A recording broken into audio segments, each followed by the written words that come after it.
Hei, salutare fraților, Alex la un episod, eu sunt Alex, azi ne jucăm din nou Clash Royale așa cum am obișnuit. Am vrut să filmez din nou mai înainte, dar n-am putut pentru că n-aveam sonorul activat. Mi-a picat un Skarmy din fericire și cam atât. Ok, ce e asta? Ce să adaugă noi în nou în Royal? Așteptăm că la mine e netul pe cărbune. Mâine dacă se poate please. Azi. Ce pugat. Aha. Eu vreau să văd ce se adaugă nou. Ce naiba e asta? Listen. E clar?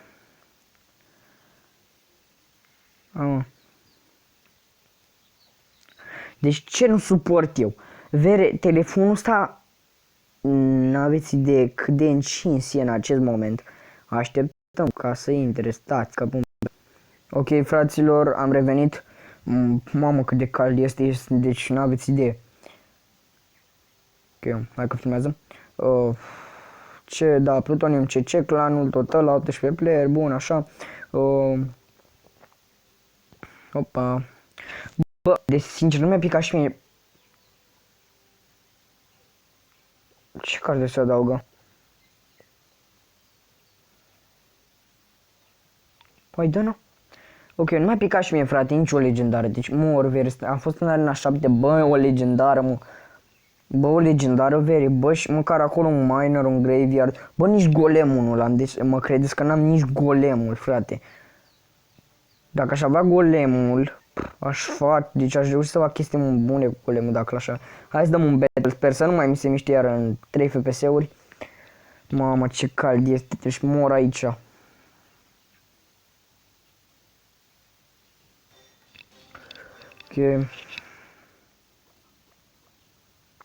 90, ok, maxat. Punem 1. Opa. Trebuie să ne apărăm aici cu niște cu o valchiră micuță. Ținem zepul. Punem asta aici.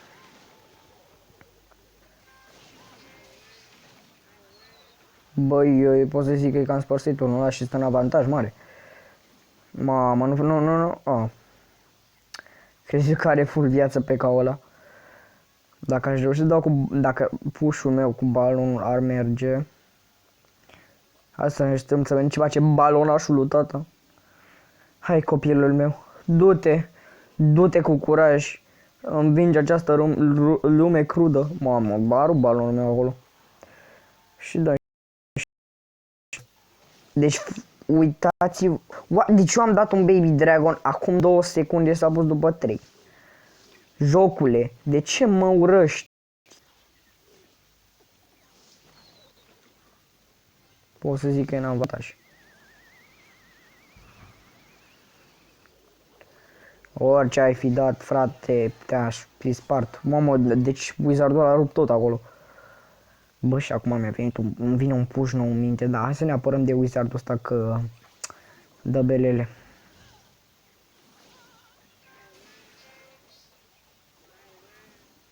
Haide. Deci nu mai muri, uitați-vă și... Ha, fraier. Aștept și ori, da, eu știu că turnul ăsta trebuie că și vând deja, că îl dau la monetă. Asta așteptăm.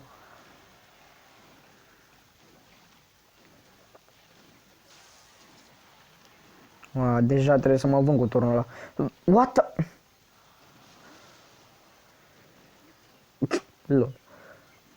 Uitați-vă, eu am inventat aici, am găsit un truc, dacă îl pun aici nu dă King Tower în el. Că nu ajunge din King Tower până acolo, deci am murit de râs când am aflat chestia asta. Dai, boss.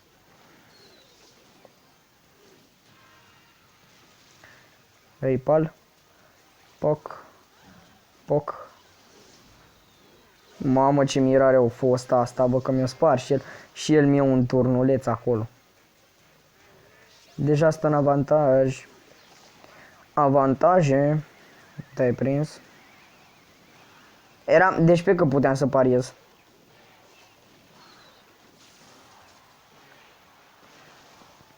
Îmi dădeam la fiecare amora 2 milioane că punea... ceva acolo.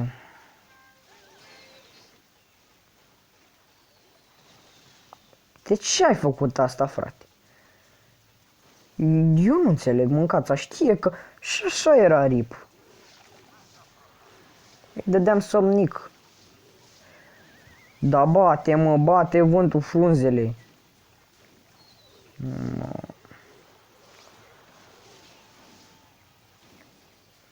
Sper să-l bat, nu mai am mult. Da, nici puțin mâncați, așa talentul tău de foinar.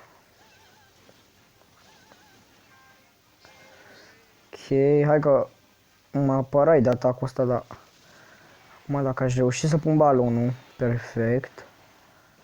Dăm ăsta. Balonul meu o să dea un hit acolo, e imposibil să-mi dea un hit. Și s-a dat de adu. Bă, vere, mor. Uf. 1855.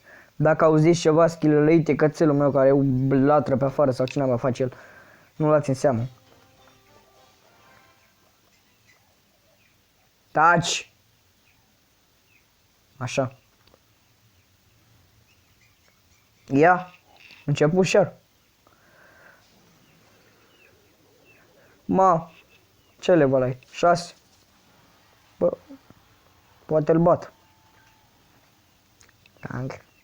Mamă, ce dreabă auzi. Și acum dacă pun asta... Ui, motherfucker. Și distrug și ăla. Dar tot îmi adem și pe turn. Eram sigur, amigos. Dar tot eu am avantajul. Băgăm asta aici. Bine, puteam să-l pun și pe mijloc, dar îmi place mie mai mult acum. De ce te duci pe Inferno Tower?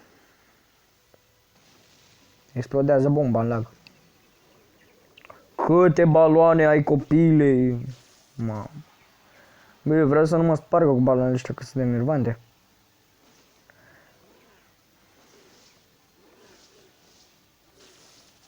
Și eu ce-i fac la balonul ăla? Eu ce-i fac la balonul ăla? Na, rip. Bă, vere, eu ce puteam să-i fac la balonul ăla? Of.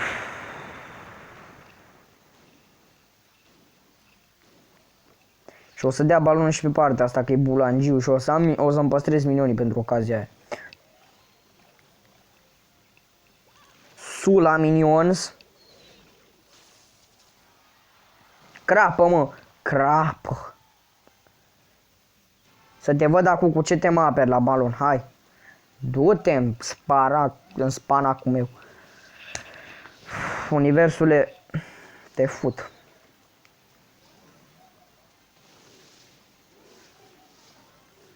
Ha, fraier.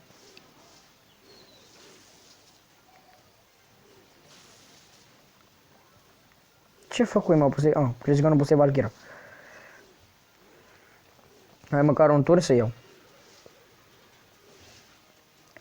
Ce să-i mai bă, că... Stai stresat de la sărac. Bă, explicăm, bă, și mie. I-au dat nervi, le-au dat nervi la ăștia. Cine ai le-a făcut? Că normal se duceau până acolo. Mă bate unul de level 6.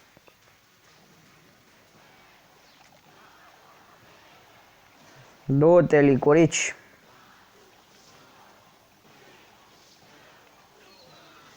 Îl băteam, bă. Îi dădea bomba de mine și spărgea. Mamă, licorici, mai dezamăgit. No, gata.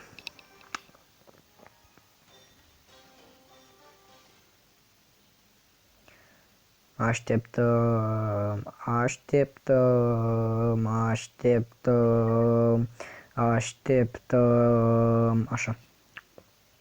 Level 7. Merge play. Acum nu se duce. Amin, m-a văzut Dumnezeu, mă. E, fraier. Nu, dar nu i-a dat damage, nu-i corect. Bă, rămas aproape 900 HP.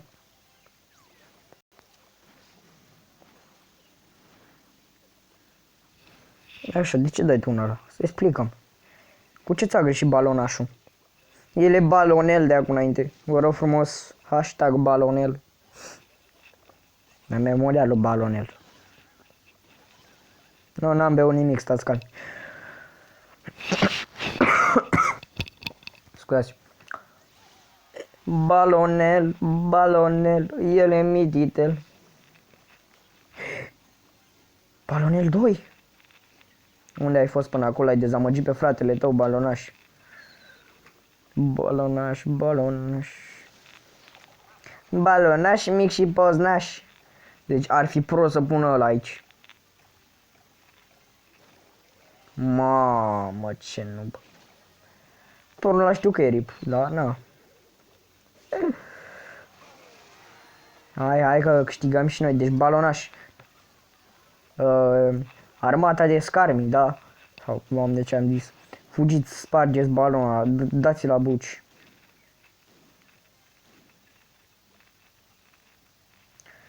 Mati, futus.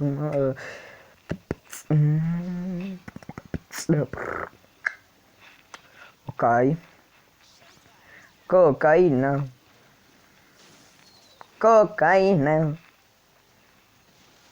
Și veți atenți, deci o să fac trucul curului Bandicapation Congression. Dovada, eu sunt dovada vie că proști există.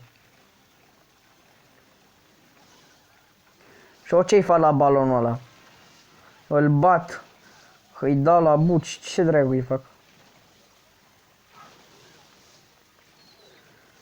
Hai balonel, fugi tu balonel. E singura noi. Mamă, ce să-i fac eu mă la asta?